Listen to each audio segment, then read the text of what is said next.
Today we're talking all about the DJI Osmo Pocket 3. This is probably one of the most popular cameras of 2024. I've seen it everywhere, and I ended up buying this in April. I've used it since then. Over half a year later, I wanted to share with you guys what I think after using it long term, especially from a vlogger's perspective. If you guys didn't see the first video I made, I'll link it on screen and in the description. But since that video was only my first impressions, I wanted to come back after using it for over half a year and share with you guys some more example footage and more thoughts in depth after using it for this many months, especially coming from someone that is just looking to make videos on YouTube. I've used this camera for many trips now in real world situations, including most recently my trip to Japan, where I took this multiple days as my only camera because it was just so much easier and it's so much smaller. So we're gonna get into all the things that I think make this an amazing option for vloggers, but also some of the things I've noticed after using it for several months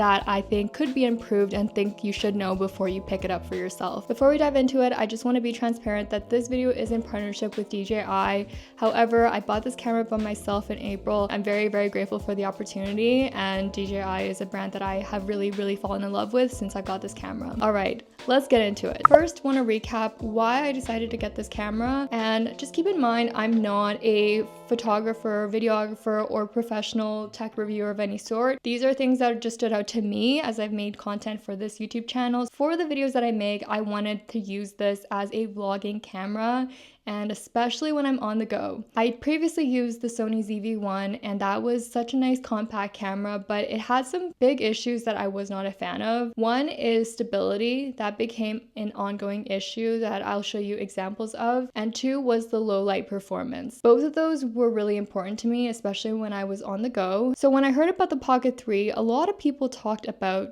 the stability and the low light performance, so it felt like a no-brainer. Since using the Pocket 3, I can say 1000% that it's really lived up to this. This is a actual gimbal. Like the camera itself is on a gimbal built into the camera, so there's never a risk of not having a stabilized camera because it's already built into the device, which is super unique. When it comes to low light, there's a lot of manual adjustments you can make. Even with my limited knowledge, I'm able to really adjust the settings to get it perfect. And also it comes with a low light mode, and that I've used several times and I think it's really impressive. Apart from the stability and low light, which were really important for me specifically, I do want to talk about some other features that I think are very relevant for people that are making vlogs. First off is the pocketability and the size of this thing. I was genuinely surprised when I held it in my hand for the first time. It is as small as everyone says, especially if you take off any of the attachments. I just think that's a really big plus because you never know what type of situations you're in and you don't want to bring a big setup. The other piece is if you are a vlogger that's a little bit shy, because I'm a little bit shy, having a smaller setup is more discreet. This year I've really been trying to get into my public vlogging game. I'm a lot better with it, and I think a lot of that has to do with this camera. Most people in public don't even know what this is. The other piece that is a huge benefit is the battery life. From my experience, I've been able to get almost 2 hours of recording with this camera, and that's just with the camera itself. If you get the creator combo, it also comes with this, which is the battery handles. You basically charge this and it becomes a portable battery for the camera. I found this so helpful with these two things combined. It also is super fast charging.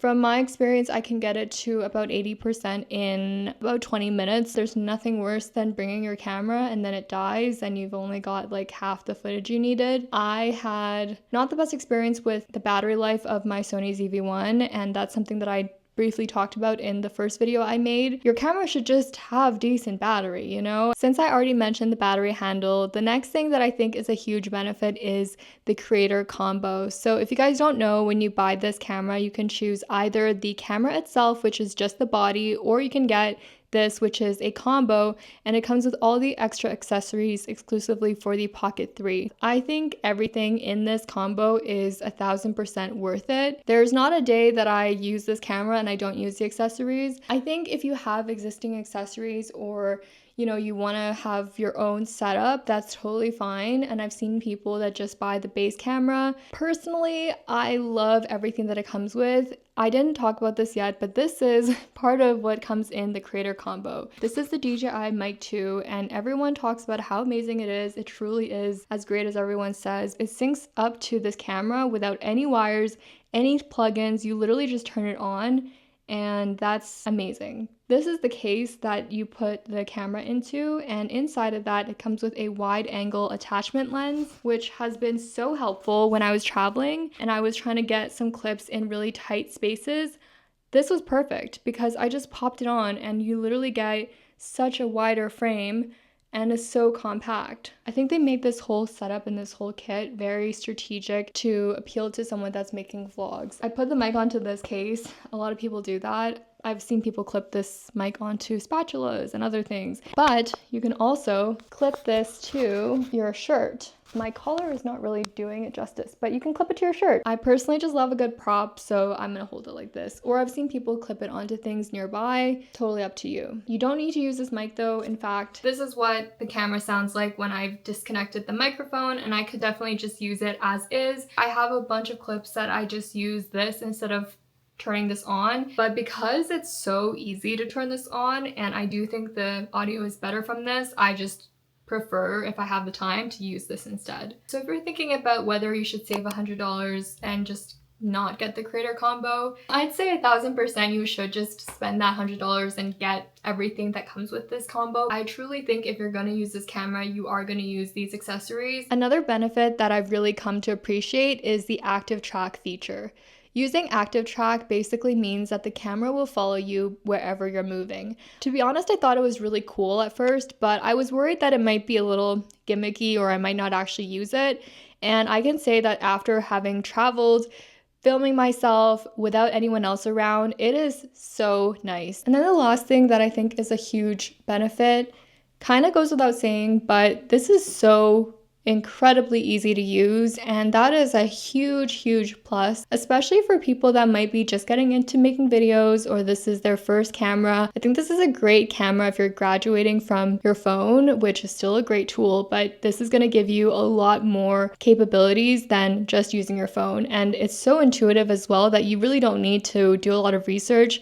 If you're watching this video, you probably are doing research, but just know that when you get the camera, it's gonna be very intuitive. So the simplicity of the setup, the simplicity of the buttons and everything just makes it such a easy, foolproof way to capture videos. But the other piece is I think this does grow with you. You don't need to go beyond just the regular settings. But if you want to, you can, and that's awesome. It does have that versatility to it. So I think that's important because when you buy a piece of equipment that's not cheap by any means, you want to know that it's going to be a good investment in the long run. Maybe you are a beginner and this is your first camera, so it's super easy. Turn it on, use the automatic settings, but maybe a few months to a year from now, you decide you want to experiment with log footage, you want to experiment more with color grading. This can really keep up with that, and that's a big factor when you're deciding on how you're going to invest in your gear. You want gear that's going to be able to really easily fit all these different buckets. Another piece that I think makes this so much easier to use is this camera is made to film vertically and horizontally.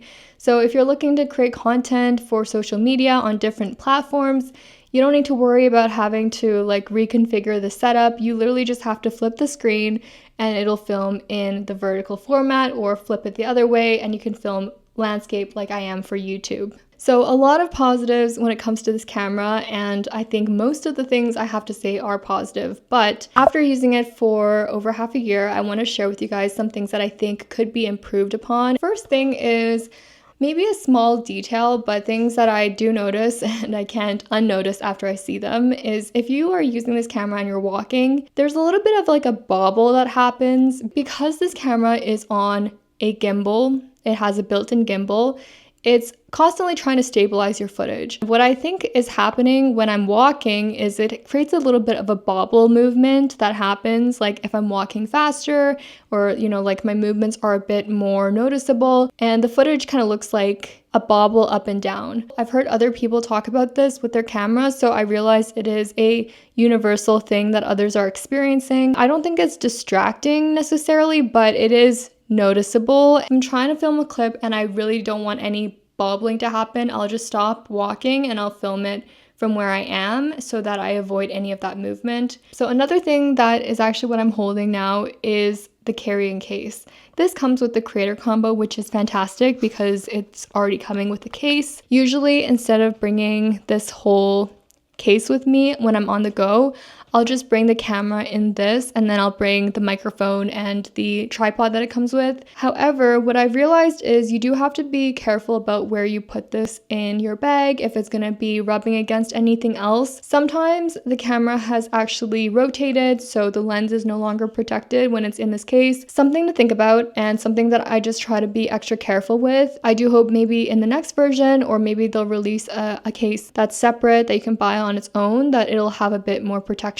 So just be careful, you know, if you're going to spend this money on a camera, you want to make sure that it's fully protected, and you just have to be extra careful when you're using this. So those are a couple things that I wouldn't say are deal breakers, but definitely things that I had picked up on and started to notice as I've used the camera more. Is this camera overhyped? Is the first thing that I thought about when I was trying to decide whether to buy this camera. I truly think this camera is very, very adequately hyped and deserves all the flowers that it's getting in 2024. There's no other camera that I think delivers the value that you get at this price point, especially comparing the creator combo. Actually, exclusively comparing the creator combo, I think that gets you such a good bang for your buck. You get all the things that you really could need if you're starting to make videos, and that leads me into who I would recommend this for, because I've actually had friends reaching out that are looking to just film some travel videos, or they're wanting to start on social media and they have no camera yet. I think this is actually great for everybody. I've had a camera when I got this, and I have other cameras as well, to be transparent, that I use